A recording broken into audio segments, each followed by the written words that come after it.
گفتگۆ دەکەین لەسەر ڕەوشی حکومڕانی لە هەرێمی کوردستانەوە تا دەبینین مامۆسایان و فەرمانبەران داوای موچەکانیان دەکەن تاکەی ئەم دۆخە بەردەوام دەبێ و چۆن ئێمە بتوانین مەزمونەی کە هەیە بەڕاستی دەمێکە دەڵێن خۆی دەڵەمەیە و ئەگەر دەستی پێوە نەگرین ئەمەش لە بار دەچێ یعنی تاکەی بەم شێوازە بێباکانە مامەڵە لەگەڵ ئەزمونونەکەدا دەکرێت کە خوێن و خەبات و قوربانیدانی میلەتێکە بە درێژایی دەیان ساڵ گفتوگۆ دەکەین لەبارەیەوەی کە هەرێم چۆن دەتوانێت ڕەوشە حکومڕانیەکەی باشتر بکە و بیکاتە حکومڕانیەکە وڵاتیەکانی شانازی پێوە بکەن گفتوگۆیان بابەتانە دەکەین لەگەڵ زۆر بەڕێز مامۆستا ئوسامە جەمیل لە هەولێرەوە کە لەگەڵمانە بەڕێزیان ئەندامی پێشووتری ئەنجومەنی نوێنەرانی عێراق بوون و کەسایەتێکی دیاری هەولێرن و هەم هونەرمەندیشن لە پاڵکاری سیاسەتدا. مامۆستا سڵاوت لێ بێم کاتت باش سپاس دەکەم بەشداریت کرد لەگەڵمان لە بەرنامەی پرسی ڕۆژ. پێمان بڵێ ئەو ڕەوشەی حکومڕانی کە ئێستا لە هەرێمی کوردستاندا هەیە جێگە دڵخوازی خەڵکە ئەوەیە کە خەبات و قوربانی بۆ درا لە ڕابردوودا؟ بۆ ناوی خوای بەخشندەی میهرەبان زۆر سوپاس کاک ڕانکۆ سوپاس بۆ کورسات. ئەو ڕەوشەی ئێستا کە حکوومەتی هەرێم پێیدا دەڕوە لە خراپترین دۆختایە بە حکمیەوەی لە ڕووی دەستوری و یاسایی یەکەم حکوومەتی کاربەڕێکەرە کاتی تەواو بووە و کۆتایی پێهاتیە ئەنجا هەڵبژاردننی تازەی پەرلەمان کرایە و ئەو حکوومەتە تا ئێستا بەردەوامە ڕێک نەکەوتون لەسەر تەشکیلدانی حکوومەتی تازە ینی هەم لە ڕووی دەستوری و یاسایی بۆشایەکەیە لەوەی کەەوە ئەو حکوومەتە حکوومەتێکی ڕسمی یاسایی قانونی 100% نییە بەڵکو کار بڕێکەرە. دووەم دیوارێکی ئاسنینی پۆڵاینی زۆر گەورە لە نێوان ئەو حکوومەتە و لە نێوان هاوڵاتیان هەیە. جەنابەت ئەگەر دیقەت بدەی وەک چۆن ڕەوشی حکوومەت خراپە وەکو حکوومەت لە ڕووی یاسایی و دەستوری دەبینی ڕەوشی خەڵکیش ڕەوشی هاوڵاتیان لە ڕووی دارایی لە ڕووی خۆشگوزەرانی لە ڕووی ڕەفاهیەت لە ڕووی خزمەتگوزاری لە خراپترین دۆخدایە. بڕواناکەم هیچ وڵاتێکەبی لەسەر ڕووی زەوی هاوڵاتیەکانی یا موچەخۆرەکانی یا فەرمانبەرەکانی بە وەزعدا تێبپەڕی کە ئێستا هاوڵاتی و موچەخۆرانی هەرێمی کوردستان تێدەپەڕی. لە هەمووش ناخۆشتر ئەوەیە حکوومەت زۆر بێباکە ینی گوێ پێنادا لێدوانی خراپ دەدا بە دژی خەڵک و خەڵک بە تاوانبار لە قەڵم دەدا ئەگەر خەڵک خۆپیشاندان بکە ئەگەر خەڵک مان بگرێ ئەگەر بێتە سەرجادە ئەگەر داوای سەرەتایی ترین مافی خۆی بکە کە موچەیە. جەنابەت دەزانی کاک ڕانکۆ ژیان بریتیە لە ئەرک و ماف ینی من ئەرکەکەم هەیە بەرامبەر بە جەنابەت ئەدای دەکەم تۆش بەرامبەر بەو ئەرکە کە من ئەدام کرد بەرامبەر تۆ مافێکم دەکەوێتە لای تۆ دەبێ ئەو مافەم پێ بدەیت. موچەخۆر فەرمانبەر بەگشتی چ مامۆستا چ توێژەکانی دی هەرچی سەرشانی خۆیان بەرامبەر بە حکوومەت جێبەجێ کردووە. مامۆستا دەوامی کردووە فەرمانبەر دەوامی کردووە کاروباری وڵاتی بەڕێوە بردووە بەرامبەر بەوەش ئەو مافەی کە هەیەی لەلایەن ئەو حکوومەتەکە کار بەڕێکەرە و ئەمن بە فاشلترین حکوومەتی لە قەڵەم دەدەم لەسەر ڕووی زەوی کە نەیتوانیە ئەوەی پێویستە بۆ هاوڵاتی بیکە کە سەرەتایی ترین مافەکە موچەیە بێباکە. ینی جەنابەت ئەگەر دوونێ ئەو لێدوانەی قسەکەری حکوومەتت بینی حکوومەتی کار بەڕێکەر کە لە دژی مانگرتواندای بەڕاستی دوژمنیش ئەو لێدوانە نادا لە باتی ئەوەی بەرپرسانی حکوومەت بچنە ژێر ئەو خێمانە پێیان بڵێن کاکە ئێمە ئەو هاتوو چۆی بەغدا دەکەین لەبەر خاتری ئێوەیە وەنیە ئەلگەر لەبەر خاتری خەڵکە ئەگەر بۆ خەڵکە و لەبەر خاتری خەڵکە و لەبەر خاتری چاکردنی موچەی خەڵکە دەبێ بچن لەگەڵ یان دانیشن کاکە ئێمە ئەوە وڵە دەدەین دەچینە بەغدا بۆ ئێوە نەکتۆ بێ بەجاشی لە قەڵم بدەی بە بەکرێ گیراوی لە قەڵم بدەی بە دوژمنی خۆتی لە قەڵم بدەی لە کاتێکەوە نەخۆشە پەکەوتێ ینی من تەماشای برام ئامۆزام خزم و کەس و کارم خەڵک دەکەم تۆ وەرە 2 مانگ ئەمڕۆ 63 ڕۆژە موچەت پێ نەدایە باش ئەو ئینسانە بە چ بژی کە کرێچی بی منداڵی لە مەکتەب بی نانی نەبی پارەی مۆلیدەی نەدابی ژیانی لە خراپترین وەزعدابی تۆش بێ ئیهانەی بکەی بەجاشی لە قەڵەم بدەی بڵێ کەسانێک چووینەوێ دەیانەوێ خۆیانی براسکەن دەیانەوێت لە پەرلەمان دەربچنەوە کاکە خێمە کرایتەوە تۆش وەرە ناتەوێ ئەو خەڵکە بچی وەرە موچەکەی بدێ ئایا پارە نییە ئایا ئیمکانیەت نییە ینی معقولە کوڕەکانیان کوڕەزاکانیان بەرازاکانیان ئامۆزاکانیان هەرچی کۆمپانیا و داهاتی ئەو وڵاتێ لە بەردەستی خۆیتیان بچووکەکەیان ڕەنگە خاوەنی 300 میلیارد دۆلار بی بەڵام تۆ نەی قورجی منداری من بەو زستانەی بەو سەرمایی بەو برسێتەی موچەم بدەیە کە بیژێنم چۆن بەخۆت دەڵێ حکوومەت بە چ ڕوەک دەڵێ ئەمن حکوومەتم بە چ ڕوەک دەڵێ ئەمن نوێنەری ئەو خەڵکەم کە دەچێ بەغدا باشە مامۆساماژەت بەوە کرد دەڵێ ئەمە فاشلترین حکوومەتە لە سەر ڕووی جیهان ڕەنگە ئێستا و تەبێژەکەی گوێ لێ بێ دەڵێ وان نییە مامۆسا ڕەنگە ئاگای لە زروفی حکوومەتەکانی دەوروبەرمان نەبێ هەر زۆر دوور نەڕۆی نەم وڵاتانی دەوروبەرمان ڕەنگە بڵێم حکوومەتی ئێمە بەو پارەیە کە هەیەی و لە بەردەستیدایە و بۆ ئابلوقەی کە لەلایەن وڵاتانی دراوسێ و لەلایەن عراقیشەوە دەخرێتە سەرمان توانیوێتی شتێک بکە لانی کەم ئەو تا وڵاتیانی عراق بۆ گەشتیاری ڕوو دەکەنە شارەکانی ئێمە پێ دوایە ینی ئێمە لەسەر چ بنەمایەک ئێمە فاشلترین حکوومەتین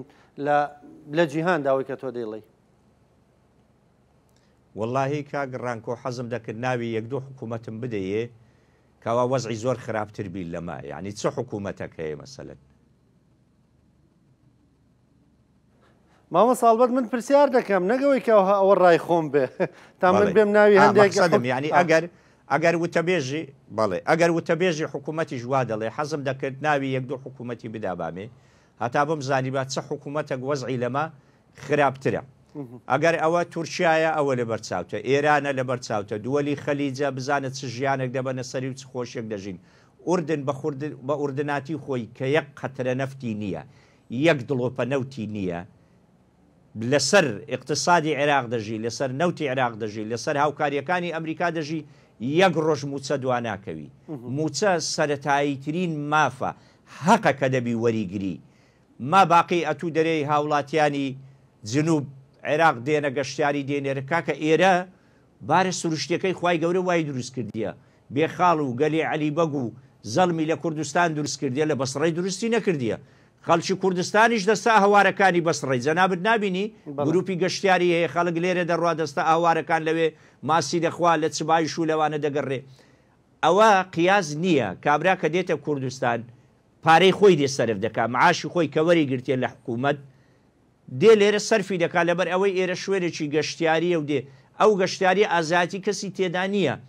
لەوەتی بۆی زەوی دروست بووە لەوەتی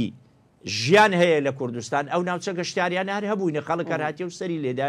هیچ ئازاتێش تێدا نییە ڕەنگە ئەو کەسەی دێتە بێخاڵ و گەلی عەلیبەگ و زەڵم و ئەحماوەی پارێ باشتری هەبی لەوانەیە بستە لوبنان لەوانەیە بستە تورکیا بستە ئازەربایجان باشە ینی ئەوە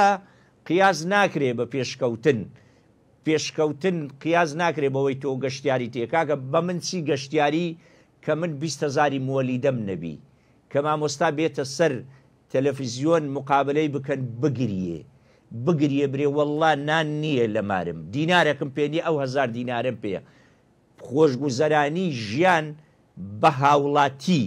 بە ڕێژەی ڕەفاهیەت و گوزەرانی هاوڵاتیەکەی قیاز دەکرێت نەک بەوەی بێگانە دێتە وڵاتی من گەشتیاری دەکە ئەوە کەی قیاسە ئەوە قیاس دەکرێت بۆ ئەو کەسەی گەشتیاری کاتی خۆی وەزعی باشە و پارەیە دێ لێرە سەرف دەکا لۆ من قیاز ناکرێت باشە مامۆسا بەڕێزێت ئەندامی پێشووی ئەنجومەنی نوێنەرانی عراقیش بووی هەرێمی کوردستان دەڵێ بەغدا غەدرمان لێ دەکا بەغدا کێشەی هەیە لەگەڵمان بەغدا کێشەی سیاسی هەیە لەگەڵمان بەتایبەت لە سەرەتای 2025ەوە بەیاننامەیەکی حکوومەتی هەرێمی کوردستان هەرە وتەبێژەی کە پێشتر تو ئاماژەت پێکرد وتی ئەڵێ بەغدا غەدرمان لێ دەکا بەغدا مافەکانی خۆمان پێنادا ڕەنگە بیر لەشتی خراپ بکەینەوە کە بۆ هەردوو لامان خراپ بێ ینی پێ دوایە بەغدا غەدر لە هەرێمی کوردستان دەکا بۆ ئەم دۆخە دروست بووە جارێ حەز دەکەم یەک شت ڕوو بکەمەوە لە بۆ بینەرانی بەڕێست ئەو کێشەی لە نێوان بەغدا و هەرێم هەیە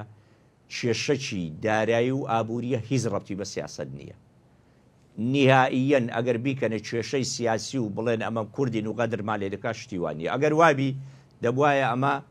وەزیرەکانمان هیچیان لە بەغدایە نەبابان پەرلەمانتارەکان هیچیان نەبابان هەمووی بکشابانەوە ئەو هەموو پۆستەی بە سەدان پۆست کە کورد وەریگرتێ لە بەغدای دەبا هەمووی بەجێش باباتبانەوە لە هەولێری دانیشتوان کێشەکە نهائیەن کێشەی سیاسی نییە کێشەی پارەیە کێشەی داهاتە کێشەی داراییە ڕەبتی نییە بە سیاست تا ئێستا حکوومەتی بەغدا یەک لێدوانی سیاسی دژی کورد نەدایە وەکو لێدوانی سیاسی بە بەڵگە لێ پێ دەرێم ناوچە جێ ناکۆککان کورد لە شاری کەرکووک بەشداری هەڵبژاردننی کردیاننا کوردی وەنیە کورسیشی هینا پارێزگاریشی وەرگرت ئێستا پارێزگاری کەرکووک کووردە لە منتیقەی مووسڵ لە کەرکووک زۆربەی قایمقام و مدیر ناحیەکان کوردن پۆستیان وەرگرتیە مدیر عامیان هێشتە بەغدا ڕۆژێک کێشەی سیاسی دروست نەک بە پێچەوانەوە کورد چۆ لە بەغدا شکایەتی کردیە کە دەرێ ئەنجومەنی پارێزگای کەرکووک شەرعی نیە و ڕسمی نیە و قانونی دەبی هەڵبژێتەوە ئەو دانیشتندا بێ حسابی لێ بکرێت کورد خۆی کێشەی سیاسی لە بۆ خۆی دروست دەکا نەک عەرب کێشە داراییەکە مالیەکە ئابوووریەکە لە 2014 دەستی پێکرد کاتێکەوە حکوومەتی هەرێم بڕیاریدا خۆی ئازادانە نەوت بفرۆشی و ئەو کاتە سەرۆکی ئەنجومەنی وەزیران کە کاک نێچیروان بارزانی بوو گوتی ئەمە دەبینە خاوەن ئابووری سەر بەخۆ و خۆمان ئیدارەی خۆمان دەکەین خۆمان ئابووری خۆمان ئیدارە دەکەین و نەوتی خۆمان دەفرۆشین ئەلەوێوە قوربەسەریەکە سەری هەڵدا کە دوای ماوەیەک بە دەرکات گرێبەستەکان چەند بە خراپی کراون چۆن پارێکی بێشومار دەڕوا بە سەدان کۆمپانیای وامی هەیە بۆ ساخکردنەوەی نەود بۆ سپیکردنەوەی پارە ئەو داهاتە کەس نازانی چی بەسەدەی پاشان پاشەکەوە پاشەکەەوە سەربەخۆی ئابووری قڕبەسەری بوو ئەوەی کە تۆ ناوی دەبی ینی حکوومەتێکی دەیە حکوومەت هێرەمی کوردستان دەیەوێ سەرچاوی ئابووری خۆیە بێ سەرچاوی داهاتی خۆیە بێ هەندە لە بەغدان نەپارێتەوە ئیتر ئەنە و کاتە هەوڵەکە بوو بۆ ئەوە تۆ بە قوربەسەری ناوی دەبی بە زۆر خراپ ناوی دەبی ینی بۆ پێ دوایە بڕیارەکە هەڵە بوو و قوربەسەری بۆکو خۆ دوتت آخر ئەوە ئەنجامەکەیتی کە 2 مانگ و 3 مانگە معاش نەدرایە کە حکوومەت زیاتر لە 27 معاشی هەردا بەش نەکردێ یا 37 کە زیاتر لە 50 قسوور مانگ بە پاشەکەوتی موچە معاشی دایە ینی ئەوە ئەنجامەکەی بوو ئەوە ئەنجامەکەیتی کەوا بە هەزاران گەنجی ئەو وڵاتە کولیە تەواو دەکات دانامەزرێ ئەوە ئەنجامەکەیتی کە هیچ ماڵک نی ئەو ڕۆسێچا کەسی بێ ئیشی تێدا نەبی ئەوە ئەنجامەکەیتی کە خەڵک هاواری لێ هەستا لە تاو نەبوونی ئەوە ئەنجامەکەیتی کە کارگەیشتە ئەوەی تەنانەت تاقیگەی خستەخانەکانیش بکەن بە ئەهلی دەوائری حکومیان هەمووی کردە ئەهلی حکوومەت بە کامری لە خزمەتی دەوری 200 کەسدایە کاتب عەدلیان کردە ئەهلی کۆمپانیاکی ئەهلیان لێدانە خستەخانە وا دەیکەنە ئەهلی مروریان کردە ئەهلی ینی داهاتی ئەو وڵاتە کامیرەی شاراوە کامیرەی سەرجادەی کاگڕانکۆ بەڵێ یعنی باشە حکوومەت خۆی ناتوانانی ئەو ئیشە بکە و غەرامەکەی وەگری بستە خەزانێ حکوومەت دێ شەریکەکی ئالی دێنی کە شەریکە ئالیەکان هی خۆیتیان کاکە لە هەولێر و دووەگی خۆیتیان لە سلێمانیشی خۆیتیان تەنیا ئەو داهاتە دەستە کۆپان ینی ئەوە وەزعەکەیە کە ئێستا دەیبینی وا ئەتوو ئەمنت داوت کردی قسە لەسەر ئەو وەزع خراپەی بکەیت ئەگەر ئابووری سەر بە خۆشتەکی باش وایە نە ئەو بەرنامە دروست دەبوو نە ئەمنیش داهاتم ئاهو معاناتی خەڵک بگەینم نە جەنابیشرە ئەو بەرنامەت پێشکەش دەکەن شوێندەری باش بووە ئابووری سەر بەخۆ با ئەمن یەکشتر لەوە بجەڕمەوە کاک ڕانکۆ ساڵی 2014 بوو یا 13 بوو کە سەرەتایی دەستپێکردن بە فرۆشتنی نەوتی هەرێمی کوردستان بوو ئەمە لە بەغدا بووی ڕۆژێک نوری مالیشی ئەو کاتە سەرۆکی ئەنجومەنی وەزیران بوو نامەشی نار لە بۆ پەرلەمانتارانی کورد لە ئەنجومەنی نوێنەرانی عێراق گوتی داوا دەکەم سبەی نیوڕانێ بێن لەگەرم دانیشن داوەتیان دەکەم لە ئەنجومەنی وەزیران حەز دەکەم هەندە قسە بەیەکەوە بکەین پەرلەمانتارەکان هەمووی ماون ئەوانەی خولی من لێیان بپرسە بزانن وایەیان نە چوین لۆ سبەینێ ئەلحەقی ینی پێشوازێکی گەرم و گوڕی کردین زۆر ڕێزی لێگرتین وتی کاکە ئەمە هاتیمە یەک ڕزاتان لێ دەکەم پەیامەکەم هەیە بیگەینن لە بۆ حکوومەتی کوردی لە بۆ بەرپرسانی دەسەڵاتی کوردی زۆرتان لێ مەمنون دەبم ئەگەر بیگەینن گوتمان فەرموو وتی یەک ڕزاتان لێ دەکەم بگەینن ئەو نەوتەی با دەرنەینن و نەفرۆشن سەری داپۆشن ڕایگرن هەتا دەوڵەت دەبتە کورد دەبتە دەوڵەت کەی کورد بووە دەوڵەت ئیعلانی دەوڵەتی سەر بەخۆی کرا ئەو کاتە نەوتی خۆتانە چەندتان دەوێت دەربینن بفرۆشن ئازادن بەڵام ئێستا ئەنگۆ ئەو نەوتەی دەربینن بفرۆشن ئەو داهاتەش نێتە بەغدایە تێکەر بە بودجەی گشتی نەکرێتەوە گوتی ئەمن تەحملی هاواری خەڵکی بەسڕە و ڕوومادی و عیمارە و ناسریەی ناکەم ناتوانم بودجەی بنێرم پێم دەرێ خەڵک دێتە سەر شەقام دەرێ ئەوان نەوتی خۆیان دەفرۆشن داهاتی سنوور لە بۆ خۆیان دەبن فڕۆکەخانەکان لۆ خۆیان هەموو شت لە بۆ خۆیان ئەتوو لەسەر چه ئەساسێک پارەیان لۆ دەنێری زەختم دەکەویتە سەرێ ئەمن ڕاستە ڕێیز وزەرامە بەڵام ڕێیس حزبم ئینتیخاباتم لە پێشە سبەینە دەبی کورسی بینم لەبەر ئەوە ڕجام هەیە بڕۆن ئەو پەیامەی من بگەینن کاکە داهاتە کە سەتا حەفدەتان نادەمێ ئەمن گوتمان باگوتی وعدبی ئەوەش زیاد بکەمە 20 بکەمە 20 و قسوور بەس ئەنگۆ ئەو ئیشەی مەکەن کاکە کەرکووکتان ناوێ کەرکووک بە کاملی لۆنگۆ وەڵڵی هیچم ناوێ ئێستاش محافیز کووردا وا دکتۆر نەجمەدینە شەی دیتان دەوێت بە کامری ناوچە جێناکە لۆنگۆ کورێ ئەو ئیشەی مەکەن دوای ئەمن ناتوانم تەحملی ئەو ئیشێنگۆ بکەم ناچار دەبم ئیجراتان بەرامبەر بکەم وەڵڵی یەک پەرلەمانتار ئەوانەی یەکێتی ئەوانەی پارتی ئەوانەی یەکگرتو گۆڕان هەموو لەوێ بوون ئێکاکە چ برین کاگڕانکۆ ئێستا کابرا ئەو قسەی بە تو برێ ئەتوو چ دەرەی ئەتوو چ دەرەی یعنی جوابت چ دەبی گوتمان کاکە وعدبی بیگەینین هاتینەوە لێرە دانیشتنمان کرد لەگە سەرۆکایەتی هەرێم لەگە ئەنجومەنی وەزیران لەگە هەمووان ئەو پەیامەمان گەیان جێیان پێ نەدا جوابیان نەداوە چکۆ لە بەرژەوەندی خۆیان بوو لە قازانجی خۆیان بوو نە قازانجی میلەت خۆیان بوونە خاوەنی ملیارەها دۆلار بوونە خاوەنی کۆمپانیای زەبەلا بوونە خاوەنی دەیان پاڵاوگەینە ڕەنگە بڵێن سەربەخۆییمان نەگۆڕیەوە بە پارەیەکی زیاتر ڕەنگە بیانۆکەیانەوە بێ بڵێن سەربەخۆیی گەورەترە لە پارەیەکی زیاتر سەربەخۆیی چێ سەربەخۆیی یابووری سەربەخۆیی دارایی ئەوەی خۆیان نەوتەکە بفرۆشن و خۆیان مامەڵەکە بکەن وەکو کورد چونکە دەیانود ئەو کاتە عێراق پێی وتون گوایە ئەو کاتە عێراق پێی وتون نەرە و کاتەی سەروبەندی ئەو چیرۆکەی کە بەڕێزت گێڕاتەوە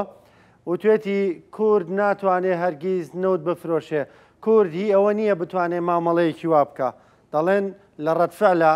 ئێستا کاگڕانکۆ ئێستا بە تەجروبە بە دەرکەت ئێستا بە تەجروبە بە دەرکەت ئەو ئاراستەی حکوومەتی هەرێم لە 2014 گرتو بێ بەربەرامبەر بە سەربەخۆیی ئابووری بە دەرکەت ئەوە هەڵەیە هەڵەیەکی ئابووری کوشندە بوو لە بۆ میلەت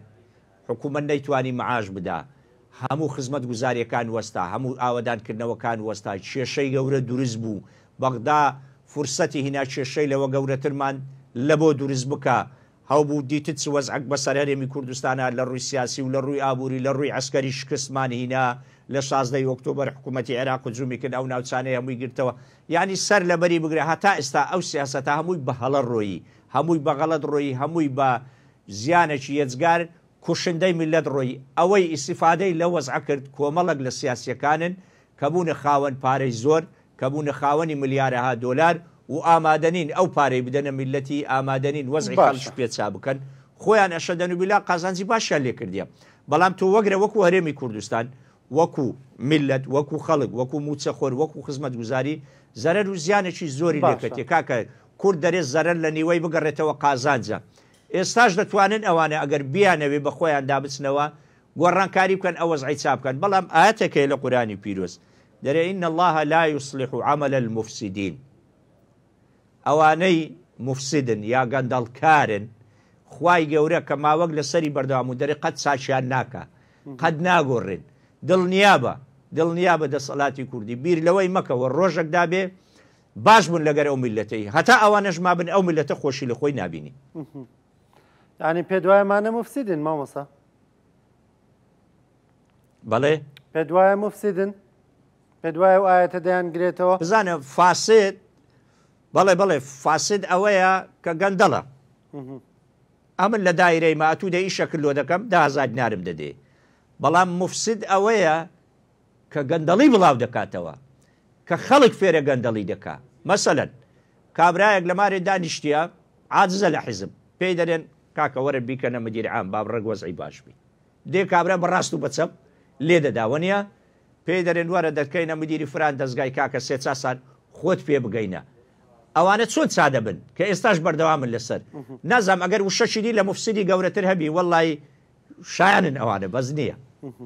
باشە مامۆستا بینە سەر باسی ئێستا ئەوتا وەفدەکان یاریمی کوردستان پەیتا دەڕۆنە بەغدا لەوێ پێیان دەڵێن لیستی پاک و خاوێنیان بۆ دەبن هەڵبەت بە قسەی خۆیان بە قسەی حکوومەتی هەرێم لیستی پاک و خاوێنیان بۆ دەبن حساب و کتابیان بۆ بن و دەڵێن ئەوەتانێک کەچی بەغدا هەر جارە و کێشەیەکیان بۆ دروستەکە بە قەولی خۆیان کاکە ئەسلی کێشەکە چێە کە لەگەڵ ئێمەیە معنای ئێمەین تۆ با من یەک یعنی شتی زۆر سادە بچکۆ بە زمانی خەڵک قسەی بکەین کاگەڕانکۆ ئێستا من با بڵێن کوڕەکەم هەیە ئەو کوڕم دوکانەکەم لە بۆ دانایە سەری مانگان ئەو کوڕی من زۆر سوپاس دەبی بێ برێ بابە یعنی ئەوە دوکانم لۆدانە نایە ینی نمونەیە دەبوونەیە ئەو کوڕی من سەر مانگان کە دێ داهاتی ئەو دوکانە دەینی دەبی بێ لەگە من دانیشی برێ بابە ئەو مانگەی ئەوەندە میش کردێ ئەوەندەم فرۆشتێ ئەوەندەم مەسرفە ئەوەندەم قازانجە ئەوەندەم زەرەرە وەنیە مقابل بەوە ئەمن کە خاوەنی ئەو دوکانم دەیدەمێ مەسەلەن مانگانەی دەدەمێ بەشک دەداتە من ئەگەر کوڕیشم نەبی مۆزەفەک بی لەسرم دانابی هەموو سەر مانگان دەبی ئەوەی لەگەر بکەم حکوومەتی کار بەڕێکەری هەریم هەر لە ینی لەوەتی دروست بووە پێشتری لە 2003ەوە داهاتی ئەو وڵاتە هەمووی لۆ خۆی دەبا سنوورە داهاتی ناو خۆیە دام و دەستگا و دەوایرە فڕۆکەخانەیە هەرچی هەیە هەمووی لۆ خۆی دەبا بە بەغداش دەرێ دەبی ئەتو بێی معاشی کاملی هەموو مۆزەفی بدەیت لۆ کاکە دنیا من تەبع لێ دوانە چی کاگاری هەرسینم دیت دەرێ ئەو خەڵکەمانی گرتە شتەی باشە بەڵام دەبی بزانی داوای موچە لە بەغدا بکە نەک لە حکوومەتێرێ موچەیوان لە بەغدایە کوری بابە مۆزەفی تووە ئەو ئەمر ئیدارەی لۆ دەرکردێ لەسەر نووسرا حکوومەتی هەرێمی کوردستان دام و دەستگا و ئیدارە و وەزارەتی تو بەڕێ دەکا کاروباری تو بەڕێ دەکا یعنی چی پێی دەری بڕۆ لە بەغدا وەگرە لەبەر چ پێی دەری معاشی تو لە بەغدا ئێستا ئەمن مامەستامە فەرزن مامەستامە لە مەکتەبە چی منداری تو کوڕی تو کچی تو کاگەڕانکۆ فێرە خیندەواری دەکەم ئەوە چ ڕەبتی بە بەغدایە ئەگەر قەرارە معاشی من لە بەغدابی دەوەرە توش پیاوەن هەرچی داهاتیە وڵاتەیە تەسلیمی بەغدای کە وەکو شاری بەسەر و ڕوومادی و ئەوانی دی با ئەویش بودجەیت و معاشت و چەندە مانگانە بداتی ئەمە هەڵوەشانەوەی ئەگەر تەسلیمیش ناکەی بمژێنە مامەسا ماڵوەشانەوەی هەرێمی کوردستان ئێمە مەرێمە بەرەمی خەبات و قوربانیدانە تا بە شێوە فیدراالەکی وەرگرتووە لە دەستوردا دانی پێدانراوە ینی هەڵی وەشێنینەوە و وەکو پارێزگایەک عێراق مامەڵەمان لەگەڵ دابکامە چییە موچەمان لە کاتی خۆی دەداتێ کاک ڕانکۆ مەوزوع هەر موچە نییە ئەو دەستورەی ئێستا لە عێراقەیە ١٧ کورد دەنجی پێدا وەتی بەو دەستورەی ڕازیمە خەڵک هەمووی چوو دەنجیدا ئەمە لە 2023ەوە بەشدارین لە حکوومەتی عێراقی با بە زمانێکی علمی و قانونی و یاسایی قسە بکەین نەک بە زمانێک خەڵکی سادە پێی هەرخەڵەتێ ئەو بەغدایی کە وجودی هەیە ئەمە دەنگمان بەو دەستورەیدایە ئەمە نایب ڕێیز وزەرامان لەوەیە ئەمە سەرۆک کۆمارمان لەوەیە ئەمە وەزیری دەرەوەمان لەوەیە ئەمە وەزیری ئاوەدانکردنەوەمان لەوەیە ئەمە 6 پەرلەمانتارمان لەوەیە ئەمە لە ڕووی قانونی و یاسایی و دەستوری و شەرعی و هەموو شتەشی نێو دەوڵەتی بگری هەرێمی کوردستان سەر بە بەغدایە بەغدا پایتەختی هەمووی عێراقە بە هەرێمی کوردستانەوە ئەوە ڕەبتی بە خەبات و قوربانی دان و کوشتن و بڕین و جاش و مرتەزەقەی نییە ئەوە شتێکی قانونی و یاساییە کورد دەنجی پێدایە سەرکردەکانی کورد ئیعترافیان پێکردیە خۆیان دەچنە بەغدایە خۆیان دەچن دادەنیشن لەگەریان هەمویان معاشیان لە بەغدا هەیە هەمویان پەرلەمانتارن هەمویان وەزیرن هەمووی ئەندامی مەجلیسی حکم بووینە سەرۆک کۆمارمان کوردەوا لە بەغدایە نائبی سەرۆک وەزیرانمان وا لە بەغدایە دەبی ئەتوو تەعاملێکی قانونی و یاسایی لەگەر بەغدا بکەیت ئەتوو کە دەڵێی هەرێمی کوردستان سەر بە بەغدایە پێش هەموو کەسێک پارتی وێچێتی حیزبەکان دانیان پێدانایە نوێنەریان وا لە بەغدایە ئەوە نابی بەسەر خەڵک و معاشی نادەیە پێی بڵێ والله ئەتۆما بەسەر بە بەغدانین ئەمە خینمان ڕێشتە کاکە جیلی تازە ئێستا هەنازانی خیر ڕێشتن چییە جیلی تیکتۆکە دەیەوێ بژی پارەی دەوێ ئەوە بەسەر چوو ئەو هەموو وەتەنیاتە بەسەر ئەو ملەتەی دەفرۆشی ئەو جێە جێیتوە ئەو خاکە خاشتەوە و نیشتیمانی تۆ کە ئەمن بژێنی کە پاروەنانێک لە قورجی مندارەکەم بکە بژی ژیانی ببات سەری لە بنەما سەرچیەکانی بوونی دەوڵەت لە هەموو دنیا ژیانە خۆشگوزەرانی و ڕەفاهیەتە ئەوە نییە یعنی باشە ماندێلا 27 سال لە سجن کرد 27 سال سجن کراوە نیە دوای ئەوە هاتە دەرێ بووە سەرۆکی ئەو وڵاتەی بڕۆ هەموو تارەکانی بخینەوە بە هەموو تەمەنی لە یەک جێ وەتەنیاتی لەسەر میلەتەکەی نەفرۆشتە برێ من 27 سال لۆگۆ لە سجن بووین هەر پێی عیب بۆ باس بکە مامۆستا هەر پێی شەرم بۆ باس بکە باس مامۆستا گەلی فەڵەستین دەبینین یعنی غەزە ئیسرائیل کارەباکەی دەدا بەشێک لە موچەی هەندێک ناوچەشی ئیسرائیل دەیدا ینی دەبێ ئیتر ئەمان دانیشن و بڵێن ئیسرائیل کارەبامان زیاتر کە موچەمان زیاتر کە ئێمە بێدەنگدا دەنیشین واز لە قەزیە ڕەواکەمان دەهێنین تێنەگەیشتم دەکرێت دووبارێ بکەیت ینی بۆ نمونە من بەراوردی خۆمانم کرد بە گەلی فەڵەستین ئەی بۆ نموناوانیش خاوەنی قەزیەیەکی ڕەوان دەکرێت ئەوان دابنیشن ینی بۆ نمونە ئێستا ئەو بەشێکە محمود عەباس دەیبا بڕێوە موچەیانەیە کارەبایانەیە غاز و نەوتۆم کێشانەیان نییە و بەشێکیش لە غەزە پێشتر پێش 7 ئۆکتۆبەر هەر ئیسرائیل کارەباکەی دابین دەکرد بەشێک لە موچەی فەرمانگەکانیشی دابین دەکرد یعنی دەکرێت دابنیشن بڵێنی ترێمە قەزیە ڕەواکەمان واز لێ دەێنین ژیانمان باشتر بکە موچەکەمان زیاد بکە کارەباکەمان زیاتر بکە ئەمە داوایکی ڕەوایە کاک ڕانکۆ ئێستا هەرێمی کوردستان قۆناغی خەباتی هەرێمی کوردستان قۆناغی خەباتی سیاسیە قۆناغی خەباتی چەکداری نییە جیاوازە لەگەڵ غەزە کە ئەوان هێشتا لەو قۆناغەت کە ئەوان ئێستا ئیش دەکەن و شەڕ دەکەن و لە بۆ سەر بخۆن ئەبا ئەو قۆناغەمان لە 1990ەوە بڕی تا 2003 وردە هەبوو لێ بەڵام لە 2003 لە دوای ڕوخانی ڕژێمی بەعەز لە دوای لاچوونی سەدام قۆناغی خەباتی ئێمە خەباتی سیاسیە خەباتی سیاسی چییە لە ڕێی هەڵبژاردنە لە ڕێ بەشداریکردنە لە حکوومەتی عێراق لە ڕێی دروستکردنی حکوومەتی هەرێمی کوردستانە لە ڕێی داواکردنی مافەڕەواکانی گەلی کووردە لە زمانی مادەی 140 لە زمانی زیادکردنی بودجا لە زمانی مەسەلەن داواکاریەکانی دی ئەمە لەو قۆناغەداین لە 2016 کوردویستی ئەو قۆناغی ببڕی بەوەی ڕیفراندۆم کرا و نەبوو کە ڕیفراندۆم کرا لە بۆ سەربەخۆی بەڵام وڵاتانی دنیا کەس پشتی نەگرت پێیان گوتین ئەنگۆ دەبی هەر لە چوارچێوەی عێراق بەردەوام بن بگەڕێنەوە قۆناغی خەباتی سیاسی خۆتان ئەمە لەو قۆناغەداین ئێستا خەباتی سیاسیمە ئەوەیە بەشداری هەڵبژاردنەکان دەکەین لە بۆ پەرلەمانی عێراق لە حکوومەتی عێراقی حکوومەتی هەرێم دروست دەکەین سەرەتایی ترین مافمان هەر موچە نییە بودجە بە کاملیە داواکاریەکانی دیە فراواکردنی سنووری هەرێمی کوردستانە جێبەجێکردنی مادەی 140 جێڕانەوەی مافە لە بۆ ئەنفالەکان لە بۆ ئەوانە چیمیا باران کرانە داواکردنی کۆمەڵ خەباتی سیاسی گەورەمانێ ئەمە لەو قۆناغەداین نابی بڵێن ئەمە لە قۆناغی ئەوەی داین وەڵا غەزە شەڕی دەکاو ئەمە نابی بێدەنگ برێن ئاومانەبی جاکاکە ئاو کارەبا کەمە موچە کەمە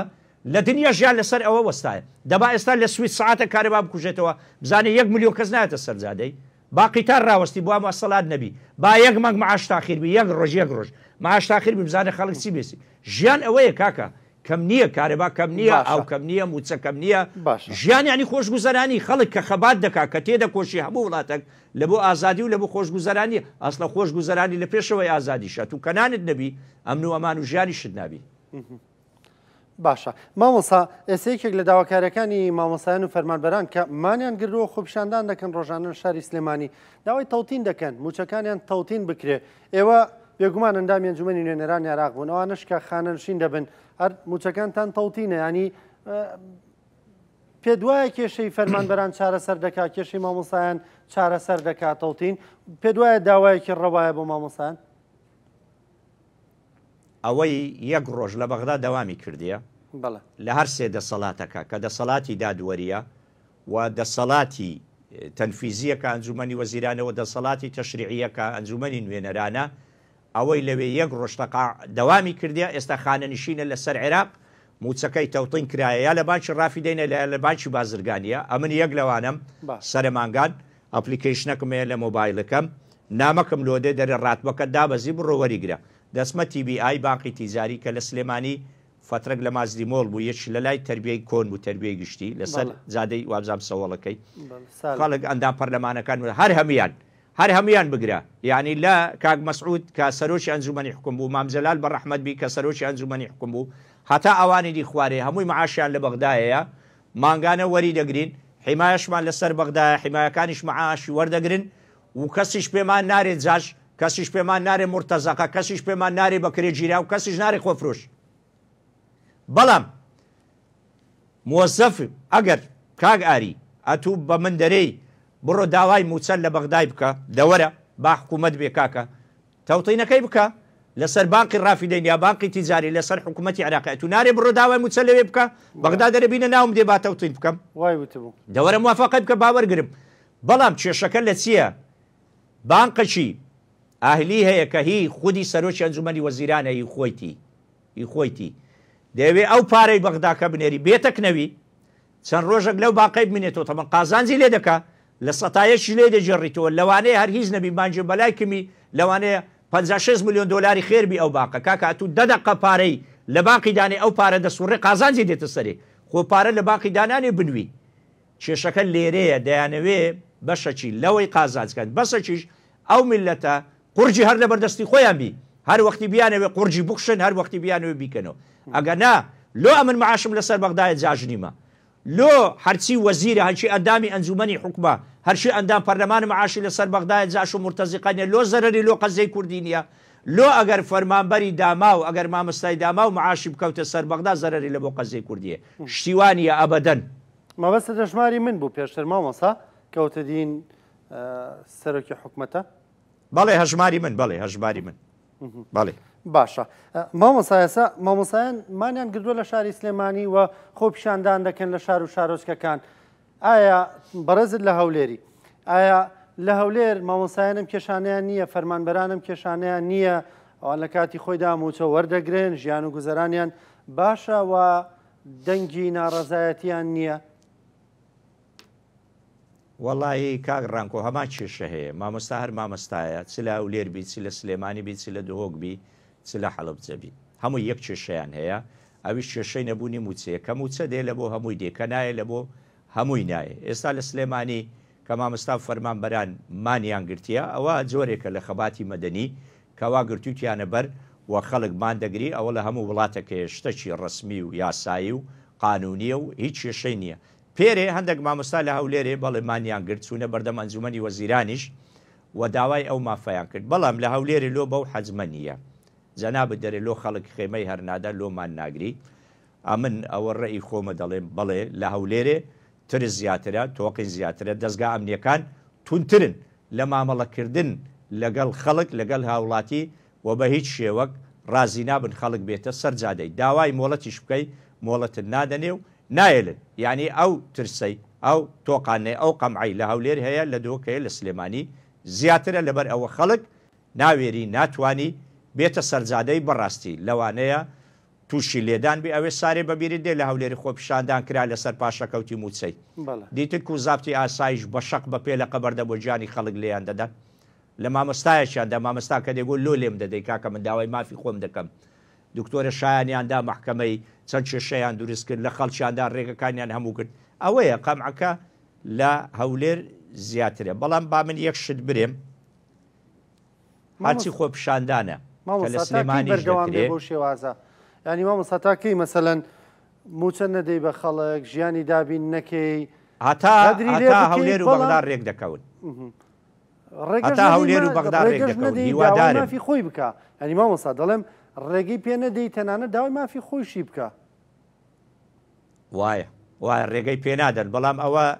یانی بەردەوام دەبی ئەو وەزعە هەتا ڕێک دەکەون بەغدا و هەولێر ئەگەر